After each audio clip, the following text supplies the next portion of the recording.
Hello and welcome to yet another edition of Pulp Picks. My name is Patrick. I'm Fritz. I'm Sarah. And we are here to go through all the new releases for comics this week and narrow them down to one pick each that you should definitely check out. And we're going to start with Fritz today. Oh, hey, we were still kind of narrowing it down for you, and I didn't see what you ended up with. Yeah, so I picked Wasp issue 1.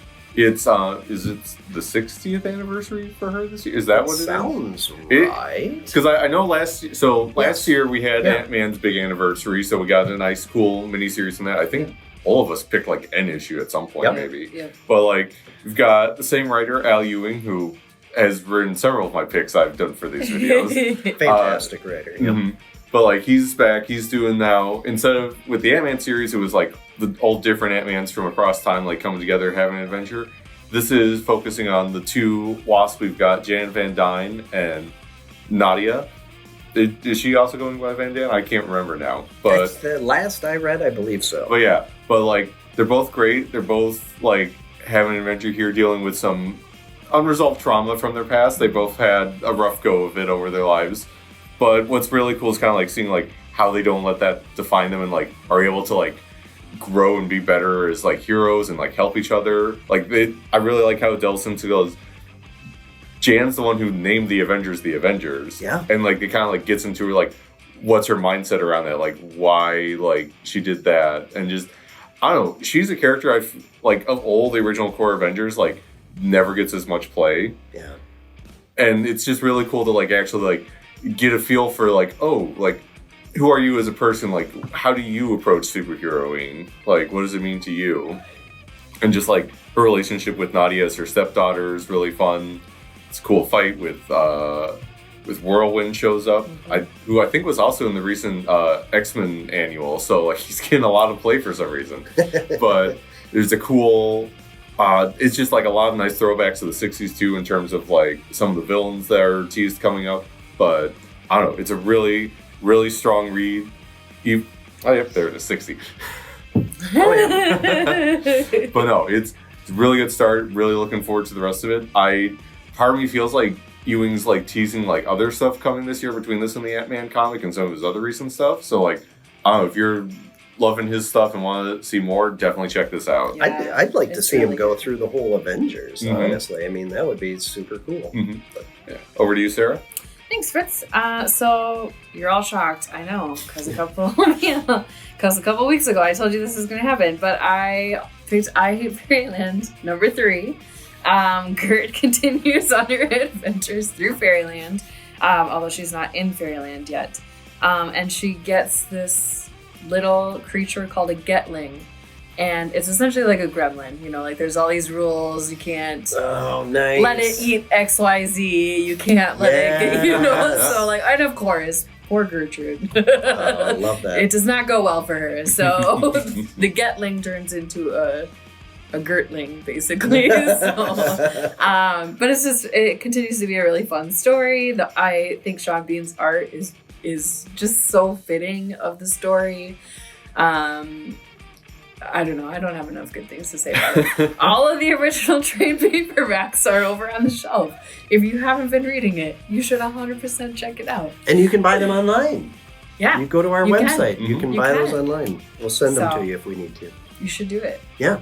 Fantastic. Yeah. What'd you think, Patrick? Well, I did actually go in a slightly different direction this morning. So I read a number of titles that I've been reading, and I really enjoyed them, and I was kind of narrowing it down. And then I had a couple extra minutes, and I thought, well, I'll check out this new book by Joe Kelly and Ken Nomura, Immortal Sergeant, number 1 from Image Comics. And I picked it up and flipped through, and the first handful of pages are no dialogue. It's just movement and action and stuff happening. It's black and white. It's really kind of low.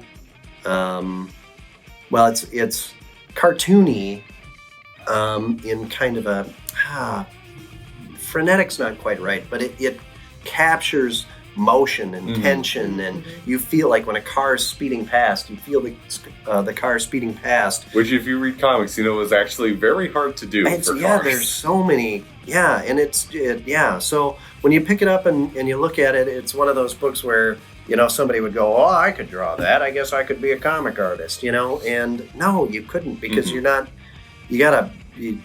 can draw that kind of feeling and motion and stuff? It's just great. But the gist of it is like, imagine like a Clint Eastwood kind of character being forced to retire from the police force and not a good person. Obviously hasn't lived a good life, but we're along for the ride to see what's going to happen. This is the lead-in prior to the retirement party. Yeah.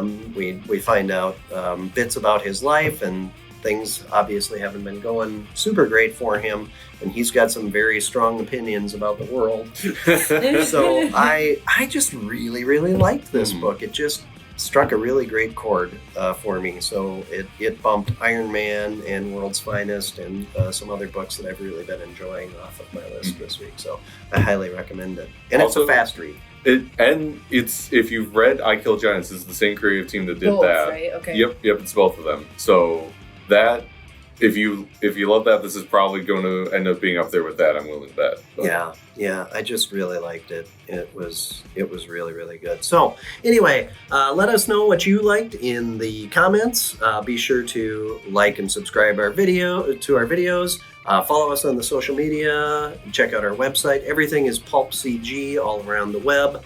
And like we said earlier, you can shop the website now. Yep. We went through and painstakingly added every graphic novel and action figure and everything that we've got in the store here that is a skewable, catalogable item within reason. So check all that stuff out, and then visit us here in the store also, and then come back next week and check out our next video, because weather permitting, we'll be here doing this yet again until... Well, you two will. Oh, that's right. Oh, I won't be here next week. So. Well, now nobody's going to tune in. Train wrecks. Yeah, exactly. Pretty much. I think, that's what's starting to happen right now. Yeah. We've tried to recruit other people to come and show up, but nobody likes being here this early in the morning. So fair. I mean, I'm here because you pay. Right. Yeah. Right. Barely. But all right. Well, thank you for joining us this week. We'll see you next week. Have a great day.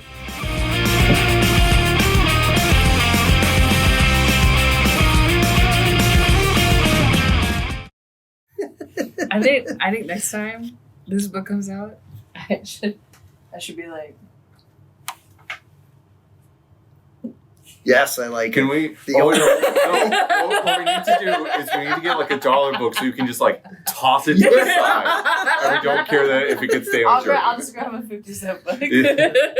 Just grab a Ghost Rider. We've got tons.